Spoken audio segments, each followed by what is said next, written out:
The hunting horn in Monster Hunter World might just be one of the most underrated weapons and has also recently become one of my favorite weapons to use ever in the Monster Hunter series. This is not an exaggeration either. This is a seriously awesome weapon that is capable of knocking out monsters, has great mobility, has the capability of exhausting monsters, has a, believe it or not, really simple moveset actually, and provides buffs for yourself and all of your teammates. On top of that, has really great range, and you go doot.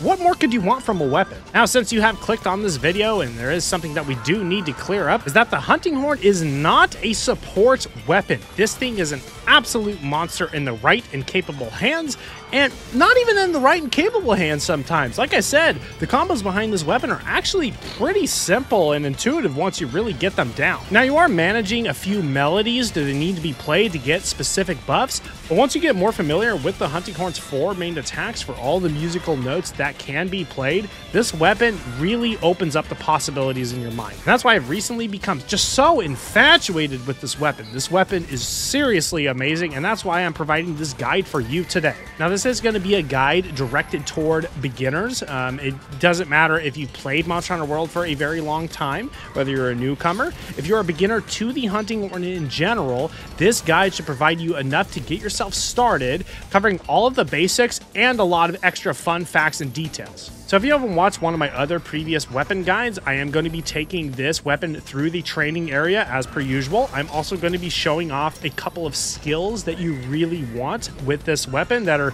kind of mandatory, but I will have timestamps for each of those individually, so you can skip ahead to the part that you want to hear.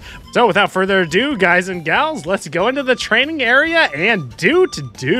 So starting off with the hunting horn, the first thing we need to talk about before we go into actual attacks and combos are the notes that can be played in the top right corner, as you can see. Different button presses give you different notes, and so when you do normal attacks through those button presses, you'll line up a bunch of notes in the top left, as you can see.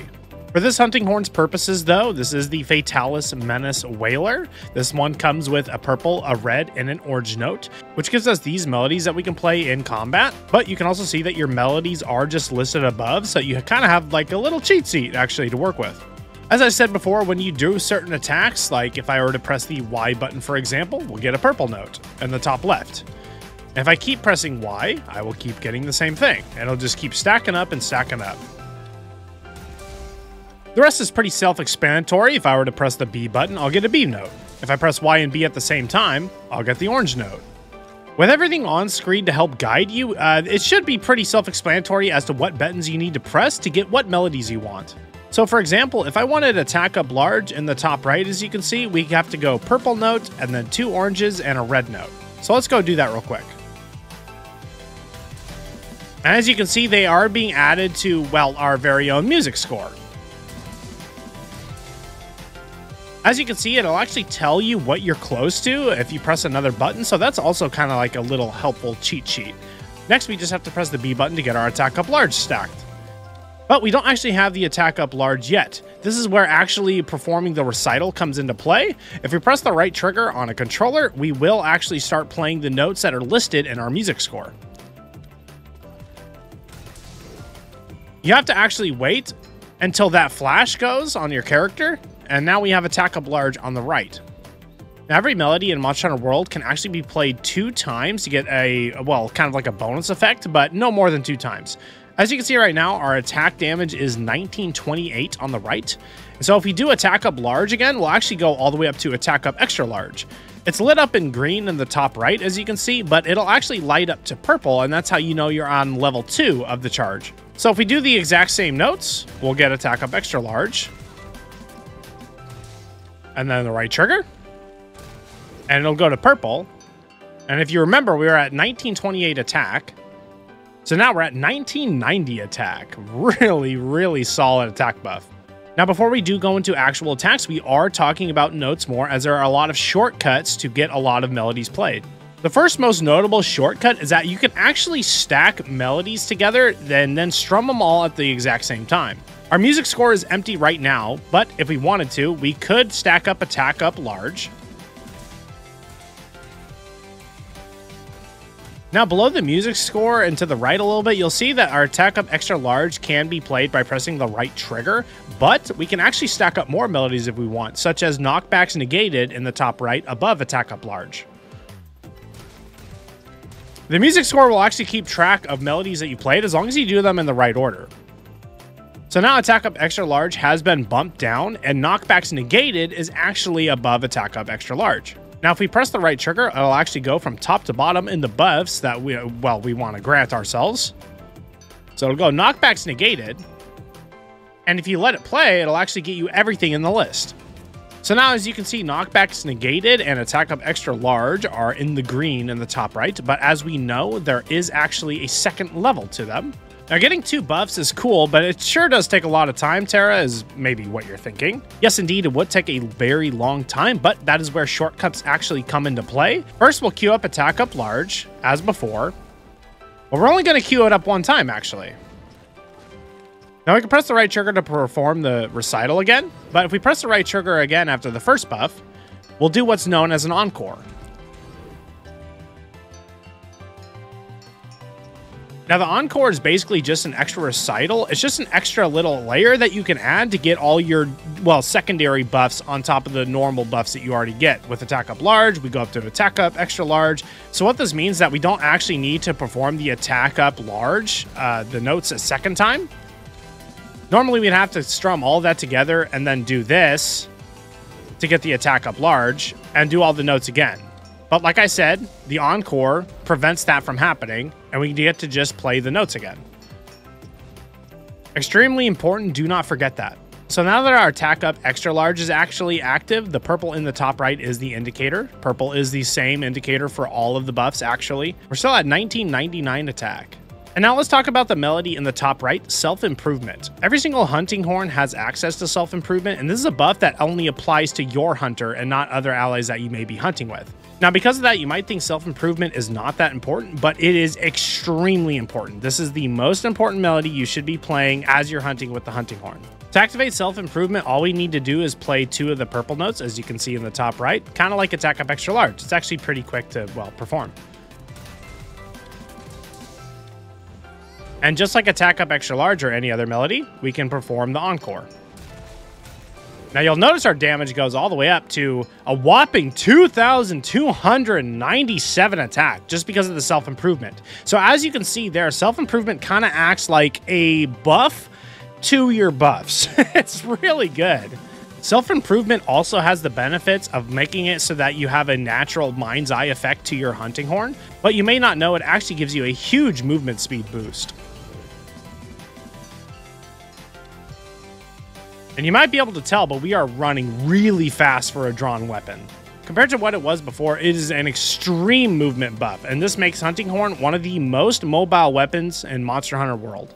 Now, like I said, there are different melodies depending on the hunting horn that you want to play. It's up to you to choose what melodies you will want to go for.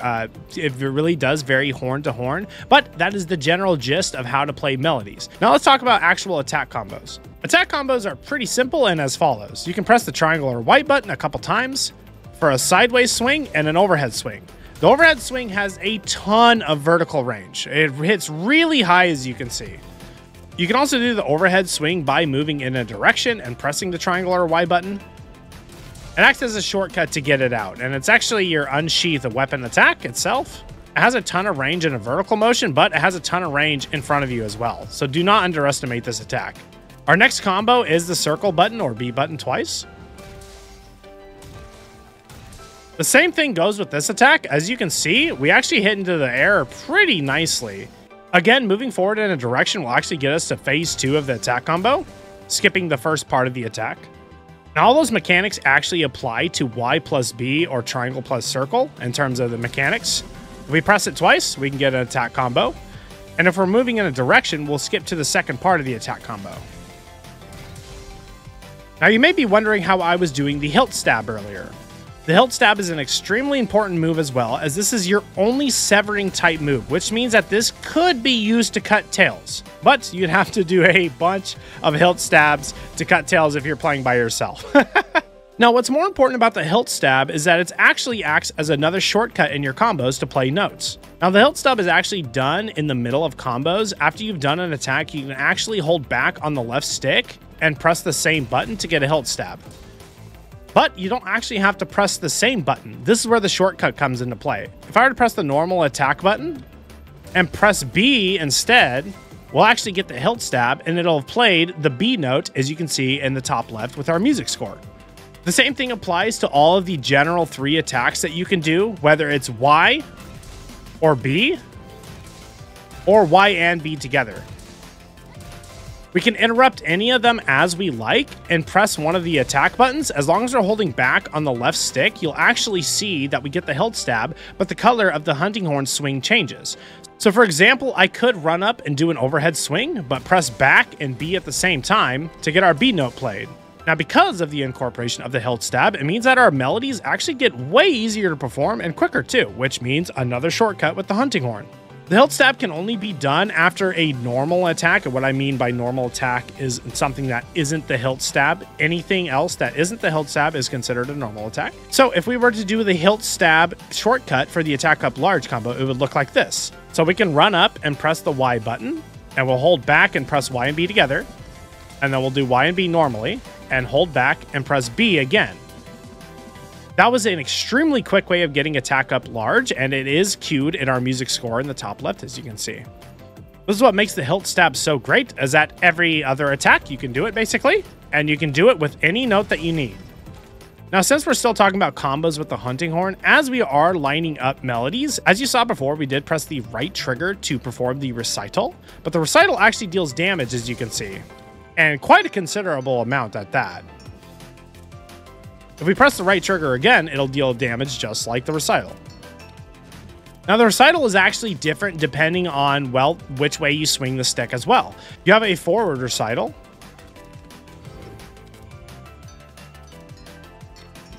You have a backwards recital, which is more easily done after you press an attack by holding back on the left stick. It moves your hunter backwards.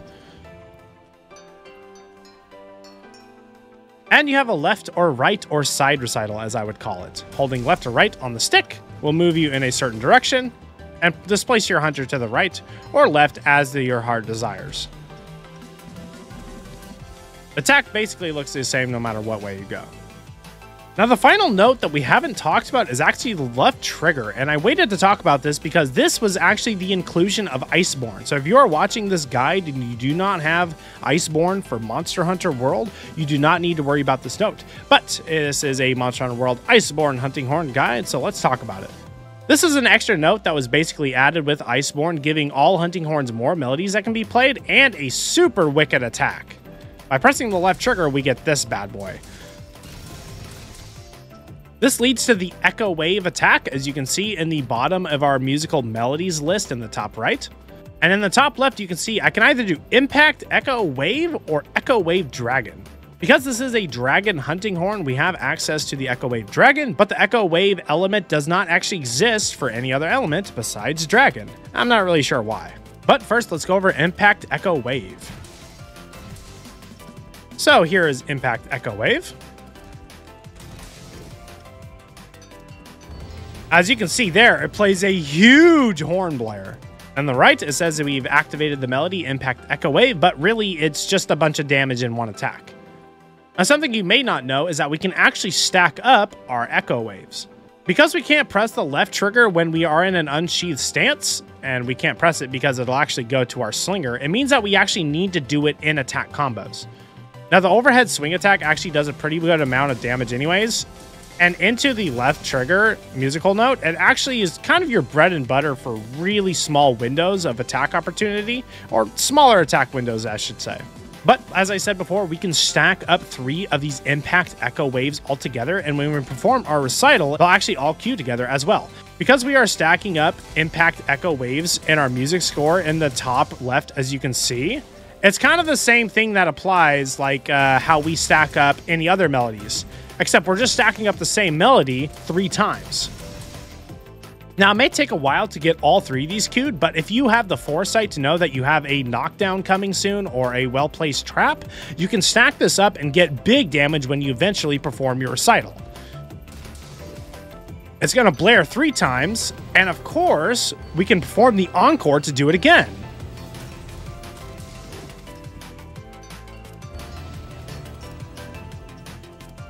But Tara, can we do anything to make this actually quicker? Of course we can, ladies and gentlemen. We can do the hilt stab attack. We press the left trigger, and we'll just hold back and press B for the hilt stab.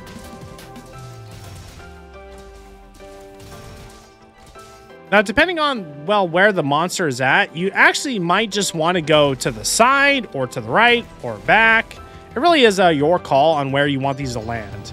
See, right here, I'm not actually in range because we went to the side, so you need to be careful when you actually perform your recital. Now, while we are still on the Impact Echo Wave, I'd like to teach you something else about it when it comes to the encore. So first, let's get this all stacked up. So what you may have noticed before is that when we play the recital, it'll actually blare a few times. But when we do the encore, it's actually only going to do it once. So right here, we're going to get 3 blares. 1, 2, and 3. But when we do the encore, it actually combines all 3 into one huge hit. And that's why I did 588 damage right there. So now that we've gone over the echo waves, let's actually talk about the encore a little bit more. Encore is very, very important because, well, it plays all of your melodies a second time. But what you may not know is that it actually plays all of your melodies that you queued up from your first recital all together. So it'll actually be easier to demonstrate how the encore works once you see me play a bunch of notes. So first, we're actually going to start with our self-improvement, and we're going to go into knockbacks negated. So self-improvement is already queued up on the music score. We go knockbacks negated, and now we go attack up large. So as you can see, we have all of these notes in our music score. So we have to play the recital, but we have to let it play out to get all the buffs in the top right. So you'll see them all light up as green as they all happen one by one. But when you see me perform the encore, we only need to let the encore play once to get the extra buff on all of those buffs. So here, we'll see green pop up a little bit here and there. There's 1, there's 2, and here's 3. And we go encore, and it'll only play once to get us all the way up to purple. Just like that. So this is what you would do at the start of a quest, for instance, if you wanted to get everything played all at once for you and all your teammates. Of course, self-improvement is only for yourself, but 2 double buffs on the buffs that you're already providing, really, is a ton of damage. I mean, look at it for yourself. I mean, this is with the self-improvement, of course, but you get the gist. Now, one last thing when it does come to the encore, because the encore plays all of your melodies that you did play all at the same time, that means it actually applies to the Impact Echo Wave. So let's store 3 Impact Echo Waves, and I'm going to provide a demonstration again. As you saw before, when we do the recital with the Impact Echo Wave, we get 3 horn blares from it.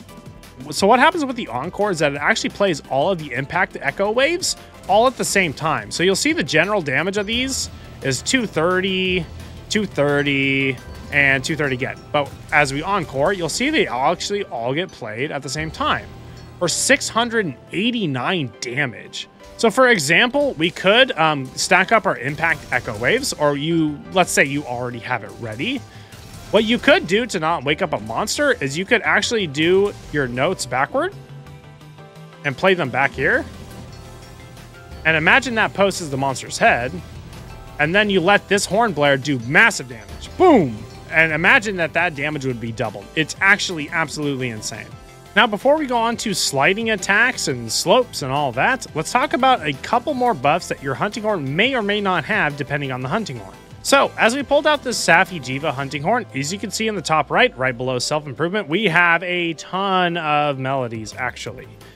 Most notably, the bottom 2 are a speed boost and evade window up, and an elemental effectiveness up. So first, let's get these notes strummed together.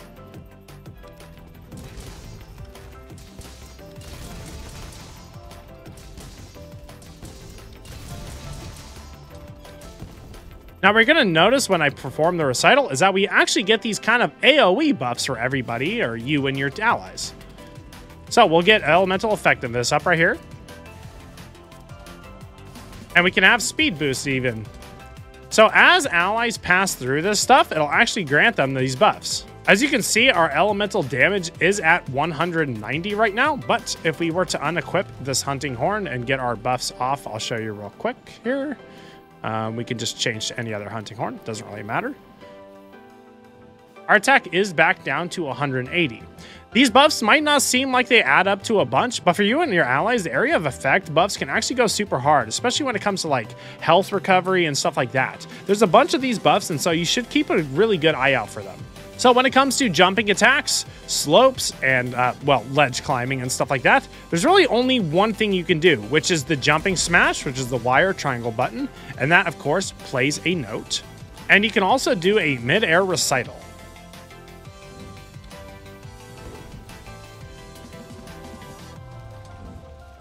And of course, with ledges, the exact same thing applies, but I should note that this attack right here is your mount damage. So do that for your, well, your mounts.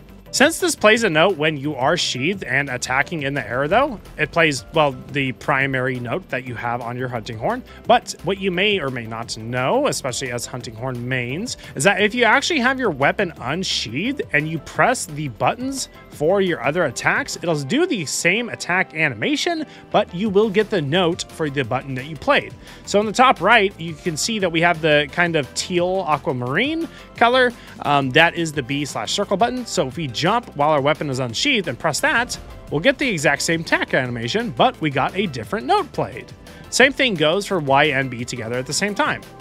Same attack animation, different note played. So keep that in mind if your weapon is unsheathed, is that this can actually act as another shortcut for your melodies and your hunting horn. And last but not least is slopes and sliding attacks. All that there really is of import is that you slide down and press Y or triangle, and you can do a jumping attack into an overhead smash. Something else to note though is that you can stop your slide to go straight into a performance if you really need to or want to. Now let's actually talk about a couple of skills that I find useful with the hunting horn. Well, actually, kind of more like mandatory skills, because we're not actually going to go into a build today, but I'm going to talk about the most important skills for the hunting horn that you definitely should always have as a priority. So first, let's click on our hunting horn build. This is a Fatalis hunting horn decked out build. You know, we don't need to really see it that much. You mainly just want to pay attention to what notes you have on which hunting horn. As you can see here, the Fatalis Manus Whaler doesn't have a whole ton, but it has a ton of damage through the echo waves and the attack up large, and the knockback's negated is pretty neat too. Skills that are of importance, the very first one is Horn Maestro. As you can see here, increases the effect duration of hunting horn melodies. This is a must-have skill. No hunting horn build should not have this skill, unless of course you don't have the decorations for it or an armor piece with this skill attached to it.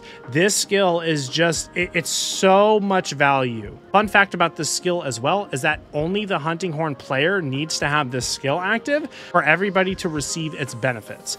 Other players do not need to have this skill to receive this benefit. This is a tremendously great skill, and I cannot express this enough. Now, another skill that I would recommend is actually Slugger. The hunting horn is a blunt type weapon, which means a lot of knockouts as long as you can be placing your attacks on the monster's head. So extra stun power also always goes a really long way. Not completely necessary. It's kind of up to you whether you want to get your knockouts faster or maybe squeeze an extra one in depending on the team comp that you're with, or if you're by yourself. It really is up to you. Another one is also Stamina Thief. Increases certain attacks' ability to exhaust monsters. Now, the hunting horn is actually a good weapon for exhausting monsters. Now, exhausting monsters isn't too necessary in Monster Hunter World, however. Exhausting monsters is when you see them kind of just sitting there drooling because they're tired. You may see that every once in a while, but due to the enraged mechanic of Monster Hunter World, whenever you wallbang a monster, they basically just overcome all their tiredness anyways, and they get really mad and gain all their energy back. So exhausting isn't really the most important these days, but if you wanted to be exhausting them in periods without that, then you could really go for Stamina Thief, I suppose. And last but not least, we have flinch free. If you do not want to be messed with while you're playing the hunting horn, yes, some attacks when you're doing them flinch free, you don't really need it, but in the in-between periods, it is kind of annoying when you're getting hit by other teammates. So if you put one level of flinch free on, you will prevent most knockbacks from, you know, like flinching from longsword and stuff like that. So I highly suggest that you slot in flinch free. Honestly, you should probably just have this skill on any weapon. It's just so good, man. Now, the hunting horn may not be everybody's first choice of a weapon. A lot of players look at this weapon and think of it more as a supportive type weapon. And even once upon a time, I was guilty of having that perception of the weapon as I had never played it before. I played Monster Hunter for nearly 20 years, but I've only recently dabbled with the hunting horn as I was trying to get my Fatalis solo weapon challenge done for all of the weapons individually. And that's where I really fell in love with the weapon because I learned how to use it on Fatalis, which seems like the hardest monster to take this weapon up against. But the fight of Fatalis taught me just how much I can get with the openings with this weapon. And you have short openings, long openings. You can really do a lot with this weapon as long as you put in enough time, and not even a whole ton of time. You just need a little bit to get yourself going, get familiar with one horn, and you can be a hunting horn monster. It may not do the most amount of damage, but I'll tell you what, when you're giving all your teammates extra damage through elemental buffs, attack buffs, or you're just boosting their defense, allowing them to attack longer and keep their DPS up, you make up for so much damage that you're typically missing in a multiplayer setting. But like I said in the beginning of the video, this is not a support type weapon. This weapon can absolutely carry you through all of Monster Hunter World and Iceborne, and in moderately capable hands, you truly can be a menace to the monster society of Monster Hunter World. But that is all I have for now in today's weapon guide for the hunting horn today, guys and gals. I hope you enjoyed the video. All I have left to ask you is, what weapon do you already play in Monster Hunter World? Do you think the hunting horn deserves the least played weapon status? And when it comes to a knockout weapon, do you think the hunting horn is better than the hammer? Please let me know in the comments down below. I appreciate each and every one of them, and it only helps me to create better future content for you guys and gals in the future. And if you haven't already, please consider subscribing to the channel. I have a goal of hitting 30,000 subs before the release of Monster Hunter Wilds, and every little bit helps. I also live stream Monster Hunter World 4 to 5 days a week, right here on YouTube and even over on Twitch. I multi-stream, so you can catch me on the platform of your choice. But like I said before, that is all I've got for today's weapon guide, guys and gals. I hope you had a good one. I'm signing off. This has been Terroriza, and I'll catch you all in the next one. Peace!